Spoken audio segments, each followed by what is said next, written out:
రాష్ట్రంలో ఎస్సీ ఎస్టీలు బలహీన వర్గాలపైన జరుగుతున్నటువంటి దాడులకు నిరసనగా ఈరోజు ఉమ్మడి అనంతపురం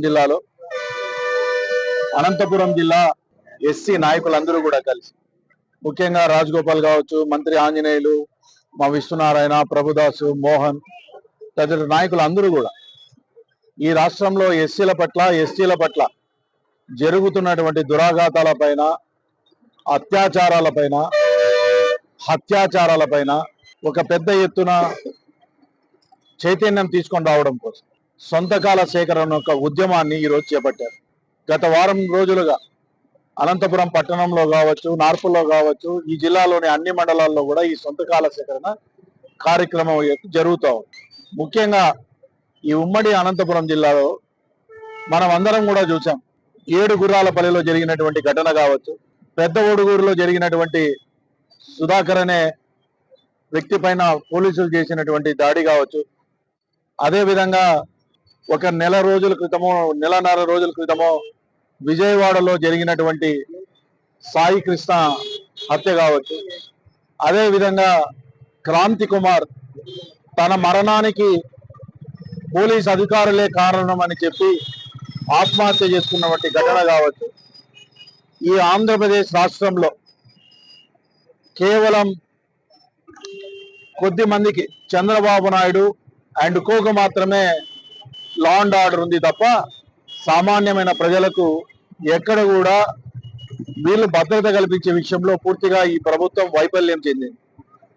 అందుకోసమే ఆర్టికల్ 21ని కాపాడుకోవడం కోసం పెద్ద ఎత్తున ఈ జిల్లా నుంచి సొంతకాలు సేకరించి దీన్ని ఆంధ్రప్రదేశ్ రాష్ట్ర గవర్నర్కి సమర్పించే విధంగా, అదేవిధంగా ఏ సొంతకాలు అయితే సేకరించారో అవన్నీ కూడా ఆంధ్రప్రదేశ్ హైకోర్టు చీఫ్ జస్టిస్ గారికి కూడా సమర్పిస్తారు. ఎందుకు ఇవన్నీ చేస్తూ ఉన్నారు అనంటే, మనమందరం చూస్తూ ఉన్నాం, గడిచిన 2 సంవత్సరాలుగా ఎక్కడ కూడా మనుషుల యొక్క భద్రతకు, ముఖ్యంగా దళితుల యొక్క భద్రతకు, ముఖ్యంగా దళితుల్లో కూడా మహిళలకు భద్రతే కరువైపోయింది. ఈరోజు కేవలం ప్రభుత్వం మాటలకు పరిమితం అవుతా ఉంది తప్ప ఒక మాట చెప్పుకుంటా ఉన్నారు. ఈరోజు ఈ కూటమి ప్రభుత్వం కేవలం హోంశాఖను ఒక దళిత మహిళ చేతిలో ఉంచి ఆమెను ఏమాత్రం అధికారాలు ఇవ్వకుండా కేవలం చంద్రబాబు నాయుడు కొడుకు పవన్ కళ్యాణ్ మాత్రమే ఆ శాఖను కూడా చూస్తూ ఉన్నట్లు మనకు తెలుస్తూ ఉంది. ఎందుకంటే మనం నిన్నటి రోజు ఏ విధంగా ఒక సోషల్ మీడియాలో కామెంట్ చేస్తే కూడా ఏ విధంగా కేసులు పెడతా ఉన్నారో చూస్తూ ఉన్నాం. దాన్ని బట్టే అర్థమవుతా ఉంది, హోంమంత్రి ప్రమేయం లేకుండానే ఈ రాష్ట్రంలో హోంశాఖను నిర్వహిస్తూ ఉండేది 3 కూటమి నాయకులే తప్ప వేరొకరు కాదు. తప్పకుండా ఈ రాష్ట్రంలో శాంతి భద్రతలు నెలకొల్పే వరకు కూడా మా పార్టీకి సంబంధించినటువంటి ఎస్సీ ఎస్టీ విభాగం నాయకులు అందరూ కూడా ఈ పోరాటాన్ని ఖచ్చితంగా కూడా కొనసాగిస్తారు. ప్రభుత్వంపై ఒత్తిడి తీసుకొని వస్తారు. ఈరోజు రాష్ట్రంలో దళితులపైన, గిరిజనులపై జరుగుతున్నటువంటి దాడులు, అత్యాచారాలు, హత్యలపైన ఈరోజు సొంతకాల సేకరణ కార్యక్రమం చేపట్టడం జరిగింది.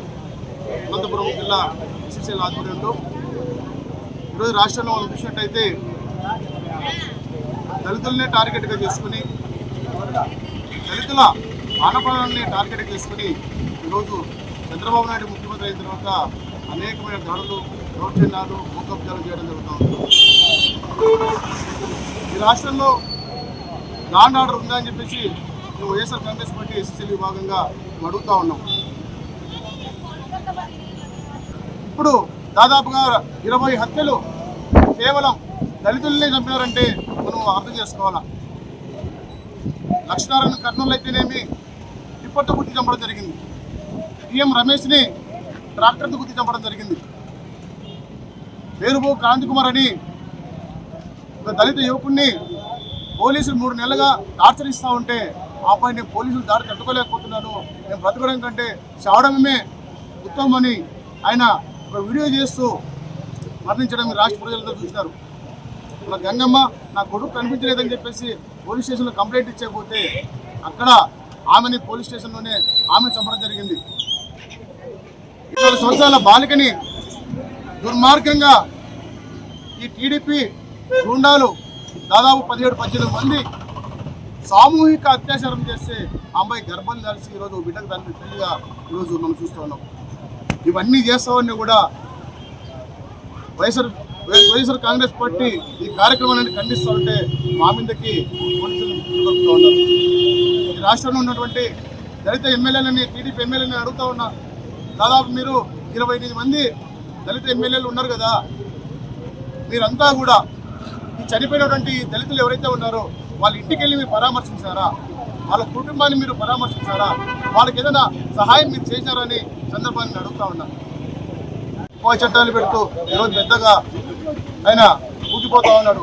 ఆయన కూడా మేము చెప్తా ఉన్నాం, అయ్యా నీకు నిజంగా నిబద్ధత ఉంటే, నువ్వు నిజంగా సాంప్రదాయవాదివైతే నీవు ఈ దేశంలో ఉన్నటువంటి రాష్ట్రంలో ఉన్నటువంటి దళితులం, మీ మూలవాసులం, మా ప్రాణాలు మీరు రక్షించాల్సిన బాధ్యత మీ బిందు చెప్పి తెలియజేసుకుంటూ, అదేవిధంగా లోకేష్ జెండా పట్టి తిరగడం కాదు, నీవు ఈ దేశంలో నువ్వు పరిపాలిస్తున్న ఈ రాష్ట్రంలో మరి నీ ప్రాణాలు పోతున్నాయి, నువ్వు ఎక్కడైనా ఒక స్టేట్మెంట్ ఇచ్చినావా?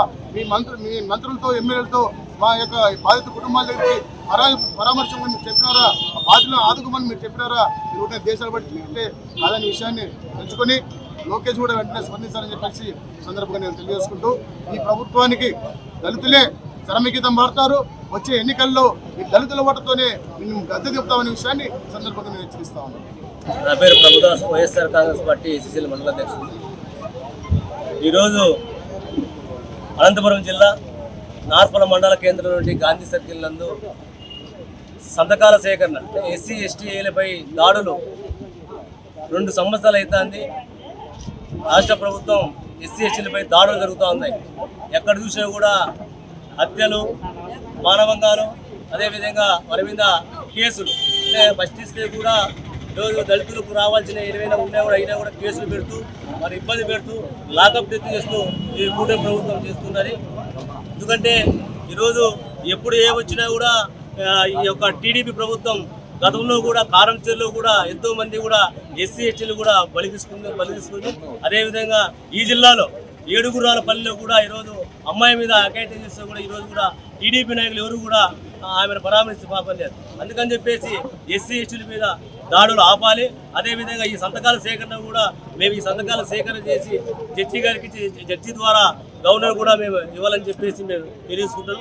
అదేవిధంగా 2029లో ఈ యొక్క జగన్మోహన్ రెడ్డి గారు ముఖ్యమంత్రి చేసుకోవాలని చెప్పేసి మేమంతా కూడా ఎస్సీ ఎస్టీ కాలనీలో కూడా మేము ఒక పిలుపునిచ్చి ఈ యొక్క ప్రభుత్వం చేస్తున్నటువంటి వ్యతిరేక కార్యక్రమాలు ఏవైతే దాడులు ఉన్నాయో ఆ దాడులు కూడా అరికట్టాలని చెప్పేసి మేమంతా కూడా ఐక్యంగా పోరాటం చేస్తామని